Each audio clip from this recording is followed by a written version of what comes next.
Good afternoon, ladies and gentlemen, and thank you for your interest in taking a look at this video of our Taking the Angst Out of Scoring the GED RLA Extended Response. This is a session that was delivered on January 25th, 2022. What Susan and I are doing now is re-recording the presentation because of technical difficulties. Our apologies for taking so long to get this up and on the web, but it was necessary for us to do this re-recording of what we presented January 25th. So thank you for your interest, and I am Debbie Fawcett with the testing service. I have the pleasure of working with professional development across all of our GED providers. And at this point, I will turn it over to my colleague, Susan Pittman, and let her go forward with the presentation. Susan. Okay, thank you, Debbie. I appreciate that. And thank you to everyone who is listening. The focus of this presentation is really talking about the essential elements of an effective extended response. And we're going to go from that into how you can actually use that electronic scoring tool that sometimes may seem just a little awkward or strange for you to use. So we're going to talk about that and how to take advantage of a tool that can be extremely useful for you. So as Debbie and I go through all this, what we really want you to focus on is, let's see if we can't get students so that they're building extended responses. You're able to actually talk to them about what they've written, what their strengths are, where their weaknesses are, so that we can help students become better and more effective writers as they're working through and to earn their GED credential. So let's start out with some things that are some of the basics. And we'll start here with what students see when they actually go to take the test. And I think this is something that all of us need to be aware of. So when they first open up this portion of the RLA test, they're going to see a set of instructions. So on the left-hand side of the screen, on the right-hand side, you can see where they have a big place to do all their typing. And that actually has a scroll bar that will appear so they can expand that. They're not limited to what they have, but let's just talk a little bit about what all is here. You'll notice that there are two tabs at the top of the instructions. Page 1, all about instructions. Page 2, that tab actually opens up to reveal the text that students are going to be reading. And they're going to have two texts that present different views on the same topic. So what you have two writers that are arguing their own position on an issue of some type. And it's up to the students now to read and analyze the two texts, because they're looking to see which writer has actually presented the stronger case. And from there, they're going to develop their own argument in which they explain how one position is better supported than the other. And then finally, they're going to include relevant and very specific evidence from both sources to support their argument. Now, keep those things in mind. What are they doing? They're analyzing, they're making a determination about an argument and which is more convincing evidence. And then they're explaining why. That's the three key elements to it. And Debbie, let me just ask you, because it says at the bottom of this, the response should be approximately 4 to 7 paragraphs of 3 to 7 sentences each. Is that like a hard and fast rule that if you don't have at least 4 paragraphs, then you're not going to earn any points on this? That is absolutely incorrect. What you see there is a statement of guidance that we added because we had so many questions coming as much from the students as from the educators who said, please give us some direction on what our students need to write. It was never our intent to say you have to have so many sentences, so many words, or so many paragraphs, because what we really want you to focus on is answering the question that is asked. And there is no minimum or maximum, but when we had educators who were trying to give their students some guidance, this is what we came up with, anywhere from 4 to 7 paragraphs. And that gives you a lot of latitude, and anywhere from 3 to 7 sentences per paragraph. Again, we tried to leave that really wide and open. And all we were doing was trying to respond to questions from the field to provide some guidance. But again, all of that can be summed up in saying what we really want you to do is read the prompt, decide what they're asking you. We want you to analyze to decide which argument you believe is more convincing. And that basically means which is the argument that you feel you have the most evidence to support and explain, and put your choice down in your own words. That's the best way to look at doing the extended response. So thanks, Susan. Well, and that's the thing, is that we have so many people that focus on quantity, and we're really looking at the quality of the writing itself and how they express themselves and how they followed along. Now, keep in mind that students have up to 45 minutes to read, to plan, to write, and then there's one more point to edit. And hopefully that is one of the things that you include in your instruction, that you say, make sure you set aside at least a couple minutes to just read through what you've written and edit your response, because students will often be able to find some areas that may be of concern, and they can make some corrections if they will do that as they're moving through. Now, we were just talking about reading and analyzing. And this is an example where you have 2 viewpoints. On the left-hand side, you have a viewpoint that's out in the form of a press release, and it's from Representative Walls, and it's about the economic boost for the 12th district and about how they could go about doing this highway expansion and this bypass and all the different things, and what that would mean on a positive point for the people in that area and that economic boost. Then you have viewpoint 2, and that's on the right-hand side, and where the student will actually read just a letter to the editor. It's from a local business owner, really outlining why this business owner feels that this is not going to be the economic boost that has been stated over here in the press release. So you got 2 viewpoints.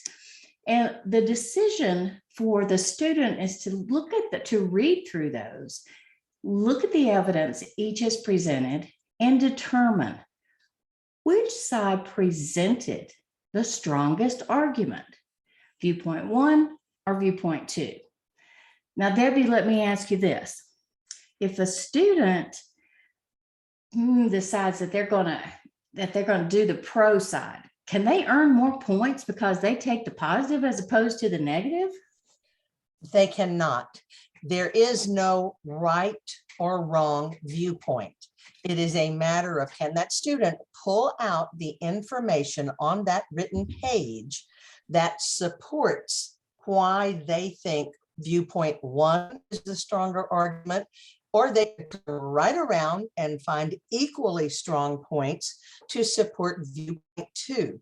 So that basis of this extended response, there's no more points given for choosing one or the other. It is how well you respond and support the side you select. So we can get rid of that urban myth that there is a better side to this. That is so correct. Yeah. And we hear that all the time, that, oh, no, surely. Well, to the eye of the beholder, we're asking them to see which one they believe, based on what's written on the page, is something they could write and support fully, analyze and respond to. And that's what's important about this exercise. It's their argumentative writing. Absolutely. So when we talk about this, we're talking about the fact that, that they have to incorporate relevant and specific evidence. And they need to do that from both viewpoints. But what do we mean when we start talking about evidence? Because there's a lot of different types of evidence. So it's important as a teacher, as you're working with students, that you talk about, and maybe you model for students using something like the one that we just did, the different types of evidence that you might find. So this slide actually gives you a really good background in the types of evidence that a student might find that's included in these different viewpoints. It might be facts, or it could be data. You could have examples or some real life situations that have occurred. And of course, we all know expert testimony when we have some study or some professor who has come in and worked with something and has given this knowledge, they're highly knowledgeable about something. Or it may be that it's just logical reasoning, that you could draw conclusions based on an explanation. And we know that there are people who will also use that emotional appeal where they want you to feel a certain emotion, and that is there to help persuade you or manipulate your own emotions as you're going through. So different types of evidence is there. But there really are two types of evidence. There's strong evidence and there's weak evidence. And we really want students to focus on that strong evidence. It might be the research or the experts, maybe a really reliable source or relevant facts, logical conclusion. What we don't want students doing is using evidence that's, really vague, or, that's something unnamed source. They said, well, who are they? And what evidence is there that that's strong or not? Irrelevant details, or even that flawed reasoning. So keep in mind that we want the students to use that strong evidence that they pull from the passages that they read. So a student has 45 minutes and you're thinking, oh my gosh, how can they read and analyze and evaluate and pull all this evidence together? Well, we have a tool that we have been using for a long time. It's a graphic organizer called Both Sides Now. And I love this personally because it's one of those things where I can put evidence that I've just jotted down from both sides. So I can read through the article, that Viewpoint 1, where it has all this that supports the person's position. And I can go through and I can just carefully, put that evidence in. And then I can likewise take Viewpoint 2 and I can put the evidence that opposes. Now I've got things sitting right in front of me. And from that, I can look and see which one really is more convincing, which is stronger as they work through. So I can make some decisions based on seeing that side by side. Well, you may say, our students, but they don't have this graphic organizer when they're working on the test itself. Well, you make a T-chart. Just draw a T-chart, put pros and cons, and then list your evidence from there. Same thing. This just kind of fills it out more and is a good way to get students started with the process. So as they go through and they list these things, let's just give you an example. We're not talking about writing out complete sentences. What we're doing on this is we're actually going through and we're just having students list the evidence. Now it's up to them to go back and make some decisions about this. So if I take a look at this and I remember when I had that slide about strong evidence, well, maybe on the pro side, I'm going to look at this 30% increase in traffic that came from a study. Or maybe I'm going to look at this 2001 study that shows bypasses have negative impact on local business. See, I have everything listed here. So what I can do at that point is I can just draw different parts of that information to include into my response itself. If I take the pro side, I can come back and I can look at it. I can say, okay, this evidence would support taking that side. Likewise, I can do it for the other. And as Debbie said just a minute ago, it can be either one. There's no one right answer here. It's how students build their argument. So what students need to start with, and this is often one of the things that is the most challenging for students, is that they need to develop an effective claim. And what do we mean by that? Well, a claim is something that you could argue about, but you state it as a fact. It's not an opinion. It's not a feeling. It's not a I think, or I feel, or I hope. It really is about facts. And then it's supported by that evidence. And students who can write an effective claim, a big part of the job is actually already done, because that claim is it's just like having a roadmap where it's going to point the way for you as the writer, but also for the reader. So if I start with my claim, then I can move through that and then put in my evidence, explain my reasons why, and really be able to effectively go through an organized writing. Many people don't think about it, but actually having a strong claim really is setting up the roadmap. And that can help your organization skills.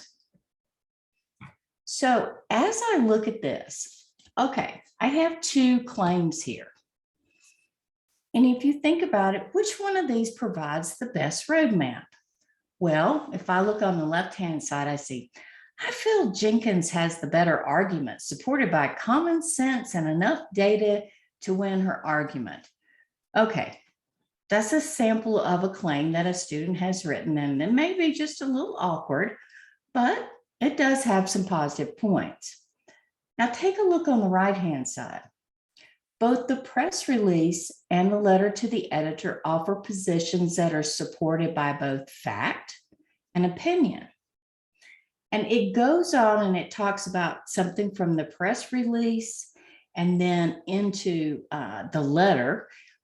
And look at that last sentence. While both sides make an acceptable case, the latter, provides a stronger argument. I have a lot more information to work with, because as I'm looking over here at the one on the left, I'm going, okay, common sense and enough data. What kind of data am I talking about? I'm not exactly sure where the one on the left is going to go. I've got a pretty good idea of how this one on the right is going to go. So here's a tip. After you work with a student and working on claims, and we will actually, in future sessions, we're going to talk more about those claims. But I want to talk a little bit about quotations. Debbie and I have seen a lot of things out there when it comes to sample writings. And our test takers, they need to be very specific about what they're doing, but they've got to be very careful in how they go about it. I know if I were to talk with you about commas and students, many of you would say, oh, I wish students would not use as many commas as they do. Well, I think when it comes from our side, I really wish students wouldn't use as many quotes as they do. When they're going to use quotes, they really need to make sure it's important to what they are trying to express. It's helping them explain why that evidence is so important. But if you have students who are simply lifting information from the passages, that's not going to be enough to earn points, because that's someone else's writing. It's not the test takers. And unfortunately, many times students will get into this habit of thinking that they're paraphrasing, when in fact, all they're doing is maybe adding a little phrase to the in the article, blah, blah, blah, and they quote exactly, they take a sentence exactly from that. And I want to show you what happens when students do that. This is a sample of some writing from, many of you may remember a daylight savings time article that was in there where they had to make some decisions on the positive or negative effects of daylight savings time. And if you take a look, all of that text in red was actually lifted directly from the source text that the student read. When that happens, you'll notice that in this little chart, there's an arrow. It says response is insufficient to demonstrate level of mastery over conventions and usage.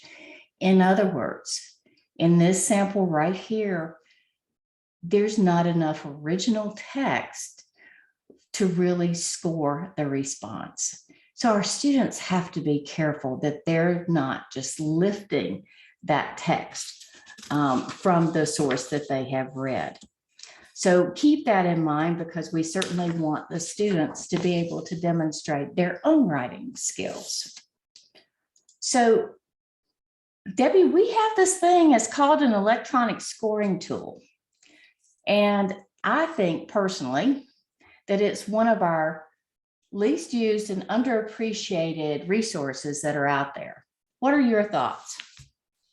Well, you know, my thoughts are the same on this electronic scoring tool, because as you work with your students and you're looking at the continuum of, you get them in, you assess them, you understand where they are in each of their content areas, and then you're going to decide if they're ready or not to take a GED ready test. Well, if they're ready for the ready test, and especially if they're ready for it in the reasoning through language arts, this is a part of your instructional roadmap for, are they ready to test and how are they doing? And I agree, but unlike Susan will delve into these things a lot faster than I do. I am probably like more of you. In the old days, we started with a paper scoring tool, and I'll tell you, it made my eyes roll back just to look through it. It's a little overwhelming at first until I actually took the time to basically decode it. Like you'd want, your students don't need to see this, but how they would have to attack a really meaty piece of reading. I literally had to decode the scoring tool. And once I did, and I practiced it, I found it was a great resource. And the reason it's a great resource, ladies and gentlemen, is because when you get that GED ready score report and you can punch out what that student has written, or better yet, in your regular writing exercises, you now have a faster electronic way of taking a look at how your students respond to give them feedback. So to me, this scoring tool is a part of the instructional continuum. You've prepped them, you've had them practice test. Now you've got a score report, and within that score report, you have the ability to do your own scoring tool on the ER. What else do you need to help them know what's next? So that's my soapbox for the scoring tool. Well, I appreciate your soapbox. And, you know, the fact of the matter is that, you know, we're so used to our students take the operational GED test, and they get a response back, and the thing has been scored. So we get used to having that. But when students take the GED ready and they write their response, it's not scored. So that's something that we need to be doing to make sure that our students and that we understand where their strengths are and where they have some weaknesses. So let me talk just for a minute about the scoring tool, because there are a couple of things that you need to do. When students take the GED Ready test, one of the first things you want to do is go through and just kind of skim through their response to see what prompt and passage was used. And this is for the Ready. This is not the operational, this is the Ready test. And then on the GED Testing Services website, GED.com, you can download GED Ready test prompts and passages, because you need to read those prompts and those passages so that you know what the student was being asked to do, how they were being asked to respond. So once you've done that, all you have to do then is put the student's first and last name in, and also put the test date. Now it's time to actually read the passage and the prompt and do the first read of the student's response. Now, you're going to say, the first read, how many times am I going to have to read this? Well, you're going to need to read this response 3 times, because we look at this in each different part. So there's the way the template works is that it takes each trait, and we know there are 3 traits on which the writing is scored. They have to read the response 3 times, once for each trait.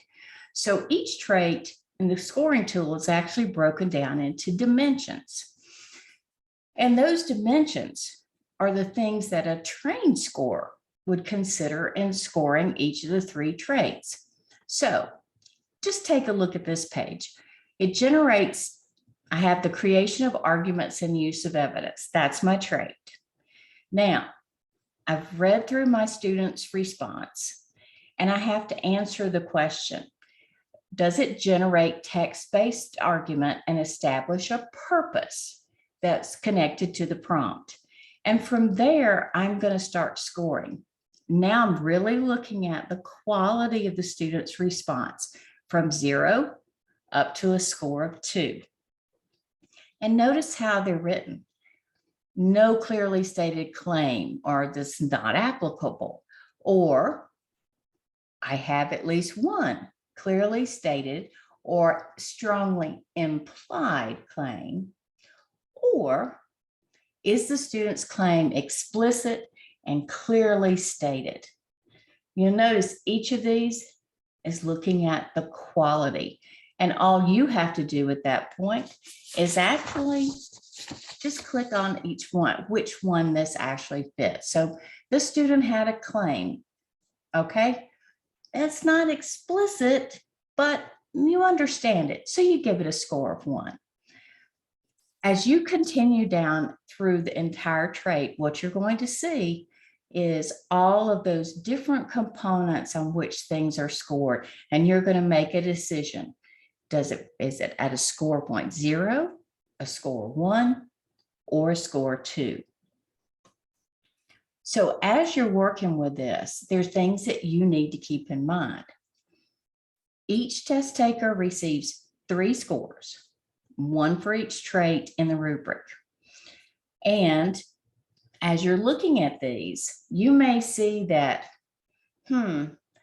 in some cases, the student's doing okay. Some cases, not so great. So even though these things are broken down by subdimensions, the whole trait is determined holistically. So in other words, one bad thing doesn't wipe out a whole bunch of good things. And so what we want to do is we're trying to achieve that balance.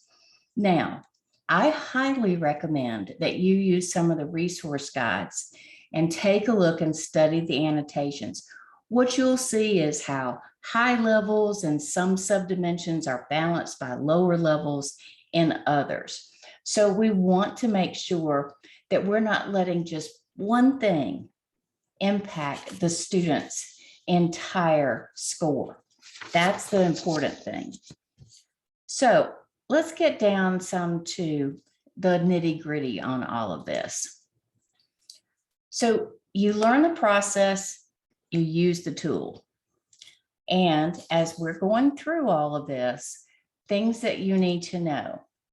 When you review an extended response, you don't read for organization, grammar, typos, and overall development at the same time. If you try to do that, what generally will happen to you is that you'll focus on those grammar pieces because, that's a little bit easier for us to follow through is subject verb agreement. And, are we using words correctly? Are we confusing homophones? We tend to do that fairly easily, but we want to look first, not at grammar, but we want to look first at the ideas of what that student has presented, the argument the student has presented. So you read at least once for each trait. And trust me, this is something that becomes easier the more you practice, because basically, as Debbie talked about with a paper version of this, what happens is you begin to internalize the process as you become more and more familiar with it. So even though it may take you a little while on those first few things that you do, as you get better at it, as you internalize more, what you're going to find is that it makes a tremendous difference in being able to help students really improve their writing. Keep in mind, quality reigns supreme. Each trait score is determined by the quality of the writing, not by the quantity, but the quality. And a response that receives a score of 2 on trait 1 may have a few elements that seem consistent with a 1 level. But because that response is strong in other elements, it can balance itself. So remember the word holistic, looking at the whole trait, not letting one example, one thing take away from some of the others. So a couple of things I strongly recommend that you do is that you look at the resources that are available out there so that you can study the traits, you can see examples that have been scored, and you can see the annotations that go along with them. So take a look. This is trait 1. And we start here because this is really at the heart of what we're trying to do in looking at the effectiveness of students' reading and writing abilities, that they're able to create arguments, that they can cite evidence, that they can analyze and evaluate the issue itself and determine which argument is the strongest. And if you look at each of these, you'll see different comments that are made, different levels of quality. So keep that in mind. So why worry so much about trait 1? Well, it really is pivotal from a skills perspective. If the student has a solid foundation here in trait 1, the other things will come along. Setting a strong claim at the very beginning of the extended response leads to better organization and better development of ideas. And of course, as we work through this, we don't want to forget those English conventions because that's important as well. So let's take a look. And for those of you, you may want to, at this point, you could easily go through and just pause the screen so that you can read through these responses. But I'm sure that most of you have read this stimulus material here, or you may have even used it in the classroom. And so what we want to do with that is to actually now take trait 1. And remember what we're trying to do here. We're developing the argument, we're citing relevant evidence, and we're explaining why it's important. So if we take an example, so let's look at this example. And what we do when we go through this, we actually read the response for trait 1. Remember what we're looking for: our argument, our evidence, and our explanation. And we want to know, as we're reading through, can we find a claim for this particular writing? And then when you look at that claim, would you give it a score of 0, 1, or 2, and why? And then we want to find the evidence. So bear with me just a second, and let's take a look. So we have 2 opposing viewpoints from Representative Walls and a citizen business owner, Alice Jenkins, concerning using tax dollars to expand a highway from 2 lanes to 4 lanes. I feel Jenkins has the better argument, supported by common sense and enough data to win her the argument. Okay. So there's our claim. Debbie, I got to ask the question. This student used the I word. What's going to happen? Nothing is going to happen, except it is not the better form or the more formal form of writing. But another urban myth is that if they use I, that automatically their writing is discounted, and that is incorrect. It's simply that we want to encourage them to do a more formal form of writing for this response. So it's not the best use, but it certainly doesn't do away with any consideration for points in there, but it's not the strongest argument they'd want to make. So if this student had actually taken a few minutes and said, Alice Jenkins presents the better argument because it is supported by common sense and data, they would have made it a little stronger, correct? That's correct. So it's simply understanding those conventions that we're looking for in draft on demand writing, but we're wanting third person is the more formal way of writing. Okay, so I could easily, as a teacher, go back and say, look, this is one of those areas that we can work on. You have a claim, so we can't, and that claim is clear that it's there. Yep. Not the best in the world. However, I definitely give that claim a 1 because of what they have presented. There's actually the statement has been made and there's something to support it. Now, what we have to do is we have to look through and say, we have to have evidence within this. So as I look through this, I can see a number of different pieces of evidence are used. And not only that, I'm seeing that there's evidence from both the Representative Walls and that press release, as well as the letter to the editor. So the student has definitely provided evidence in moving through. And then they've come to a conclusion. Now this one has 1, 2, 3, 4, 5, 6, 7, 8 paragraphs. However, remember, you could have a whole bunch of paragraphs, but let's look at the effectiveness of the writing and how that student has done in working with that. So the thing that we would do as a teacher, I want to look at the evidence that's been used and make some determinations.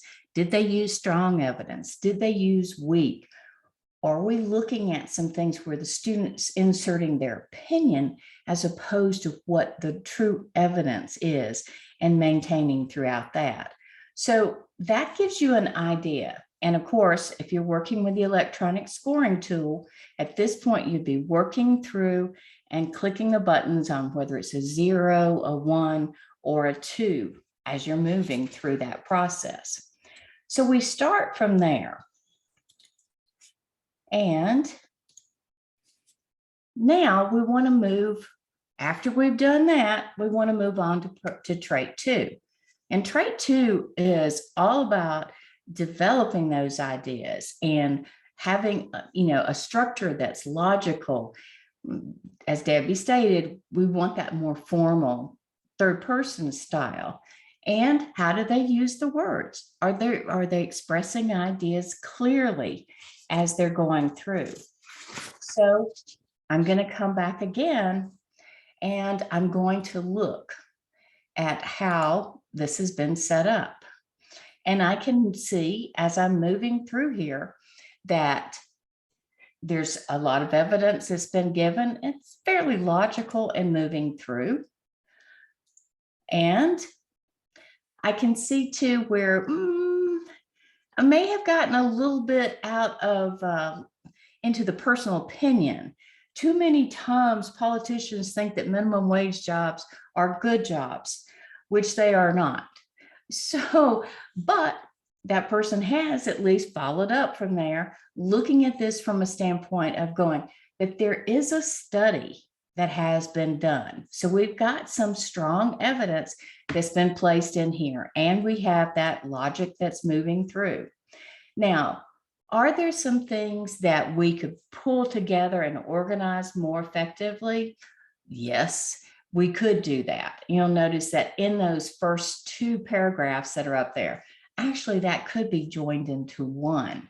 So we could work on the organization within this. That's something that you want to keep in mind as you're working through the process itself.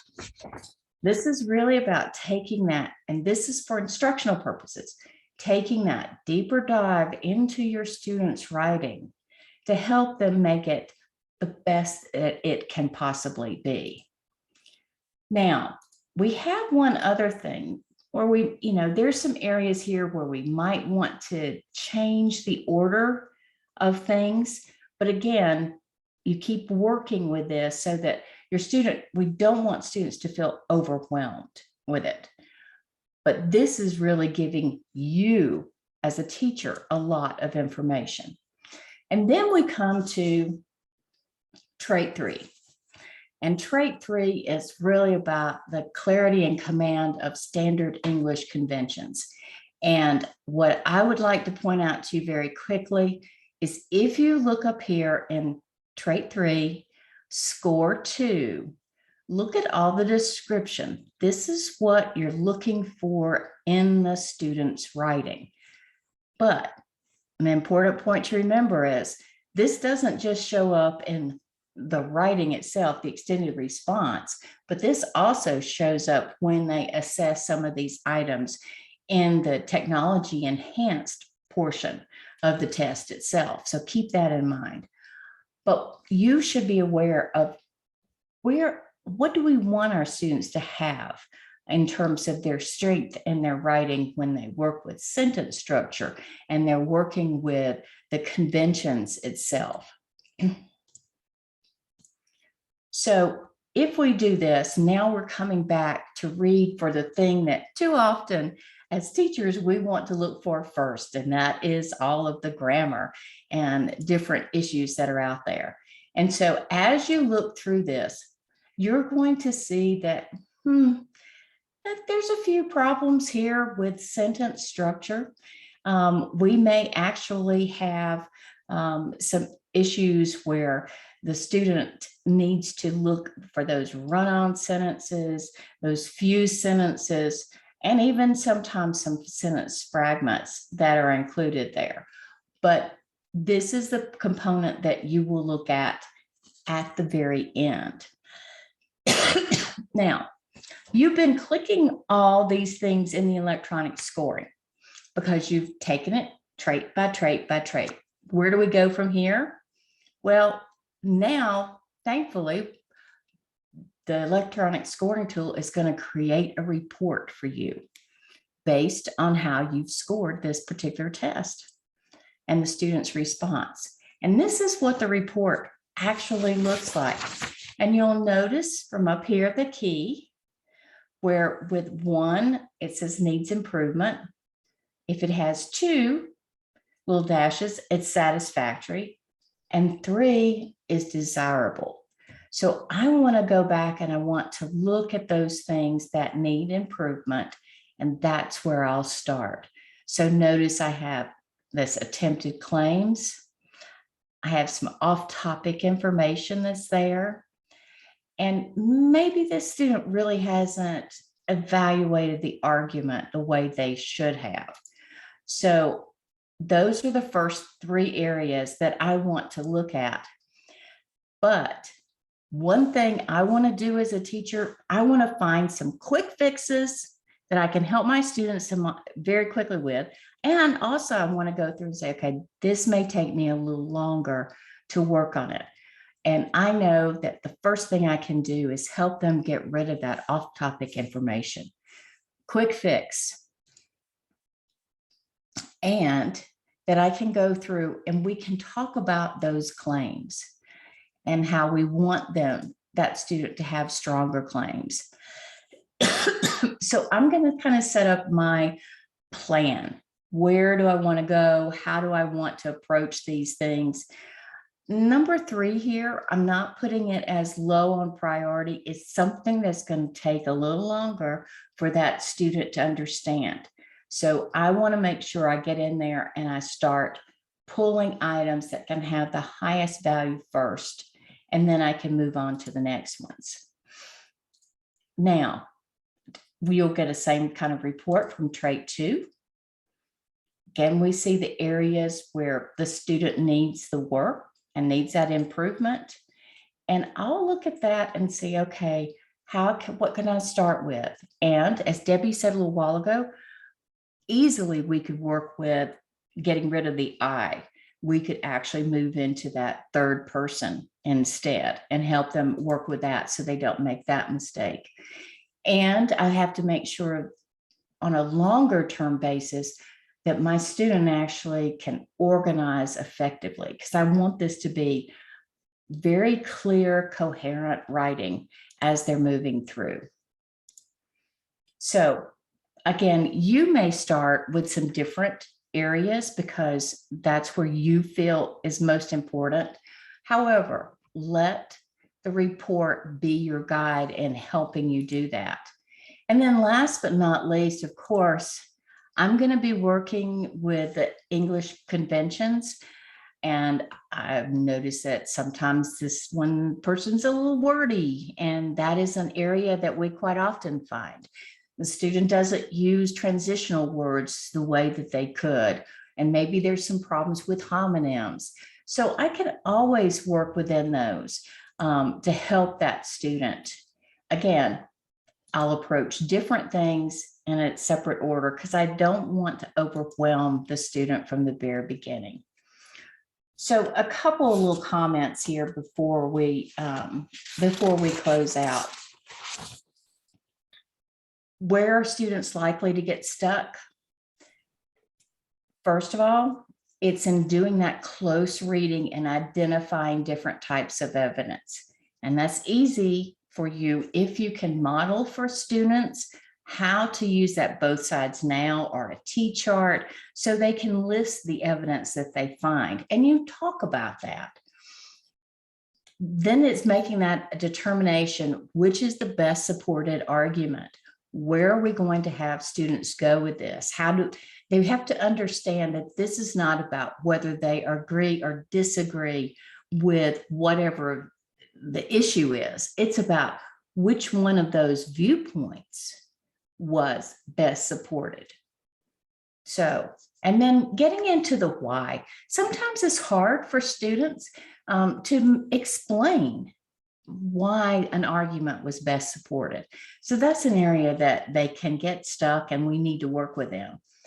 Bringing in that outside information, I think sometimes, Debbie, that what people do is they put that outside information in because it's a little bit of a filler and makes things a little bit longer. What are your thoughts? Well, I do agree. And it's also a comfort area for them if they happen to have a prompt that they know they have some prior knowledge in. But we have to encourage them that it's great that they have that prior knowledge, but this is about making the argument from the words you are looking at in the text. And so that's not to dismiss their personal knowledge. It's just that that's not the place for it in this writing. So. Absolutely. Good point. And this is not the place for personal opinion. So because we want the students to actually be focused on the facts as they've seen them within the different viewpoints itself. So hopefully what we have been able to do is go through and give you some ideas of how to work with the electronic scoring tool. Again, highly recommend that you use the resources that are included on GED.com. It makes a big difference if you can actually read through some samples that have already been scored and understand, why they were scored the way that they were scored. What are those characteristics? What are those elements? And one other comment, you can always edit a bad page. You can't edit a blank page. We want our students to be able to use writing skills beyond the GED test.